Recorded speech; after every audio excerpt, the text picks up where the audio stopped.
اس سے بڑی مہربانی کیا ہے؟ دنیا میں کوئی شخص بھی امتحانات میں بیٹھتا ہے، اسے بتایا نہیں جاتا کہ سوال یہ آئے گا۔ یہ بھی میرے رب کی مہربانی ہے کہ بڑی وضاحت کے ساتھ یہ بات سمجھا دی۔ یہ 4 دشمن ہیں، ان کی دشمنی سے بچ جانا زندگی کے ہر لمحے کو آپ باعث لذت بنا لیں۔ پہلا دشمن تمہارا شیطان ہے۔ ان الشیطان لکم عدو فاتخذوه عدوا انما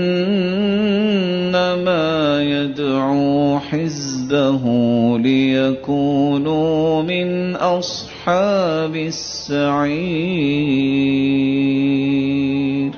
شیطان تمہارا دشمن ہے، اسے دشمن ہی سمجھنا۔ یہ تو چاہتا ہے کہ اپنے ماننے والوں کو جہنم میں اپنے ساتھ لے کے جائے۔ تو شیطان کو دشمن سمجھنے والا کبھی شیطانی وسوسوں کے پیچھے نہیں لگتا، کبھی بھی صبح و شام کے اذکار سے اپنے آپ کو محروم نہیں کرتا، کبھی بھی وہ نمازوں کی پابندی میں سستی نہیں کرتا۔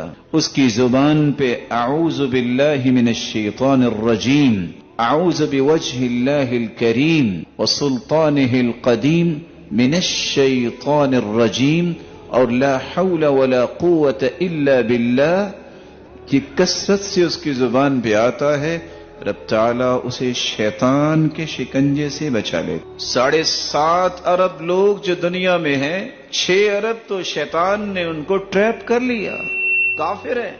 بقیہ 1.5 ارب میں بھی کتنے لوگ ہیں جو شیطان سے بچنے کی کوشش کرتے ہیں اور نماز کی پابندی کرتے ہیں، وہ آپ مجھ سے زیادہ جانتے ہیں۔ بقیہ بچنے والے لوگوں کے لیے اگلا دشمن سامنے آتا ہے۔ شیطان کے بعد یہ تمہارا دشمن ہے کہ تم یہ سمجھ بیٹھو کہ موت نہیں آنی اور قیامت نہیں آنی۔ دنیا کی رنگینیوں میں اس طرح دل لگا لو کہ تمہیں اللہ کی یاد آئے۔